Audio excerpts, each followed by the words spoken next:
بسم اللہ الرحمن الرحیم۔ شروع اللہ کے نام سے جو بڑا مہربان نہایت رحم والا ہے۔ میرے پیارے دوستو، جیسا کہ آپ جانتے ہیں کہ ہم نے پچھلی کچھ ویڈیو میں حضرت آدم علیہ السلام کی پیدائش کے بارے میں آپ تک کچھ جانکاری پہنچائی تھی۔ چلیے جانتے ہیں ابلیس نے حضرت آدم اور اماں حوا کو کیسے بہکایا اور جنت سے کیسے نکلوایا۔ میرے پیارے دوستو، حضرت اماں حوا کی پیدائش سے پہلے حضرت آدم علیہ السلام اکیلے تھے، ان کا کوئی ہم جنس نہیں تھا۔ اللہ سبحانہ و تعالی نے ان کی دل جوئی اور اکیلا پن دور کرنے کے لیے انہی کے جسم سے بائیں طرف کی چھوٹی پسلی سے حضرت اماں حوا کو پیدا فرمایا اور ان کی بیوی بنا کر انہیں جنت میں رہنے کا حکم دیا۔ فرمان الہی ہے، وہی اللہ ہے جس نے تمہیں ایک جان یعنی آدم علیہ السلام سے پیدا کیا اور اسی سے اس کی بیوی پیدا کی تاکہ وہ اس بیوی سے سکون حاصل کرے۔ فرمان الہی ہے، ہم نے کہا اے آدم، آپ اور آپ کی بیوی یعنی حوا جنت میں رہو۔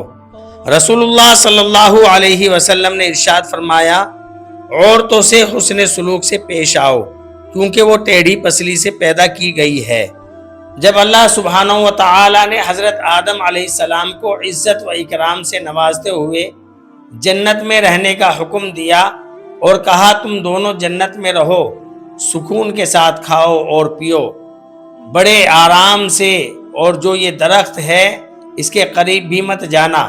حضرت آدم اماں حوا جنت میں رہنے لگے عزت کے ساتھ، تو شیطان کو انسان کی یہ عزت و تکریم برداشت نہ ہوئی، اسی نے اسی وقت سے ہی انسانوں کو گمراہ کرنے کا منصوبہ بنا لیا۔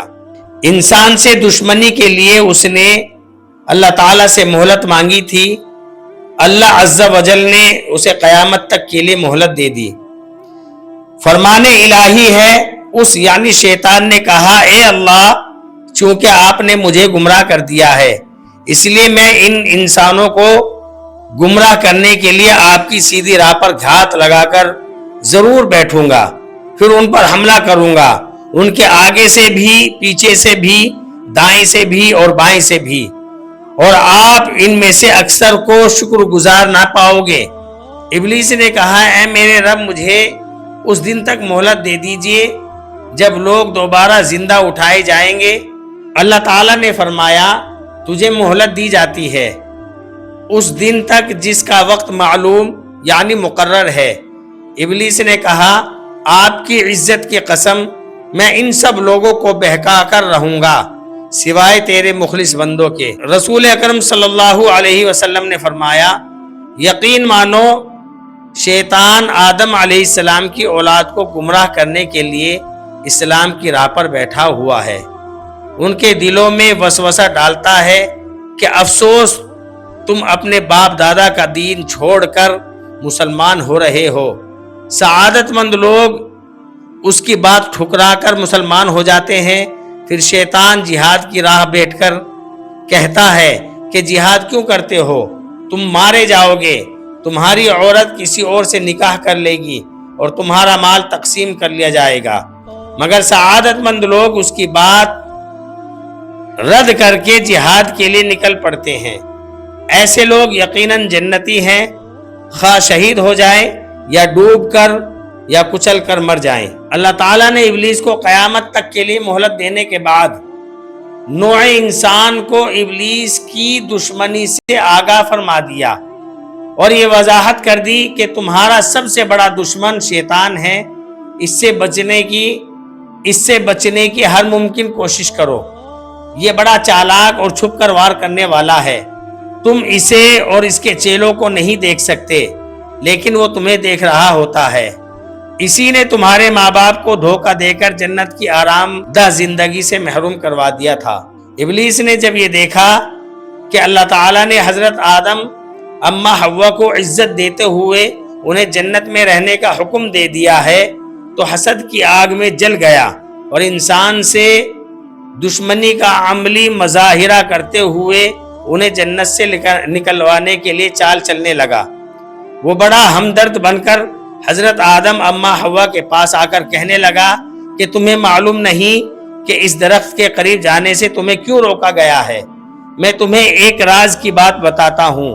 اللہ تعالیٰ نے تمہیں اس درخت کے پاس جانے سے اس لیے روکا گیا ہے کہ اگر تم اس درخت کا پھل کھا لو گے تو فرشتے بن جاؤ گے یا پھر ہمیشہ جنت کی زندگی پالو گے۔ پھر شیطان نے ان کے دلوں میں وسوسہ ڈالا تاکہ ان کی شرمگاہیں جو ایک دوسرے سے پوشیدہ تھی، شیطان نے ان یعنی آدم علیہ السلام کے دل میں وسوسہ ڈال دیا اور کہا، اے آدم، کیا میں تمہیں ہمیشہ کی زندگی کا درخت اور ایسی بادشاہت نہ بتاؤں جو کبھی ختم نہ ہو؟ حضرت آدم اما حوا ابلیس کو اپنا ہمدرد اور خیرخواہ سمجھ کر اس کے بہکاوے میں آ گئے اور جس درخت کے پاس جانے سے اللہ رب العزت نے منع کیا تھا اس کے پاس چلے گئے، اور جیسے ہی اس درخت کا پھل چکھا تو ان کے جسم پر سے جنتی لباس فوراً اتر گیا۔ فرمان الہی ہے، ہم نے کہا، اے آدم، یہ تمہارا اور تمہاری بیوی کا کھلا دشمن ہے، خیال رکھنا ایسا نہ ہو کہ یہ تم دونوں کو جنت سے نکلوا دے، پھر تم مصیبت میں پڑ جاؤ۔ یہاں تو تمہیں آرام ہے، نہ تمہیں بھوک ستاتی ہے، نہ تم برہنہ یعنی ننگے رہتے ہو، نہ تمہیں پیاس لگتی ہے اور نہ ہی دھوپ ستاتی ہے۔ پھر شیطان نے انہیں اس یعنی جنت سے پھسلا کر ان دونوں کو وہاں یعنی جنت سے نکلوا دیا۔ جب حضرت آدم اما حوا نے ابلیس کے بہکاوے میں آ کر ممنوعہ درخت کا پھل کھا لیا تو ان کے جنتی لباس اتر گئے اور اللہ عز و جل نے انہیں زمین پر اترنے کا حکم دے دیا اور ساتھ ہی ابلیس کو بھی زمین پر اتار دیا۔ حضرت آدم علیہ السلام کو اس بات سے آگاہ کر دیا کہ جس طرح شیطان نے تمہیں بہکا کر جنت سے نکلوایا ہے، اسی طرح یہ دنیا میں بھی تمہیں بہکانے کی بھرپور کوشش کرے گا تاکہ تم دوبارہ جنت میں داخل نہ ہو سکو۔ لہٰذا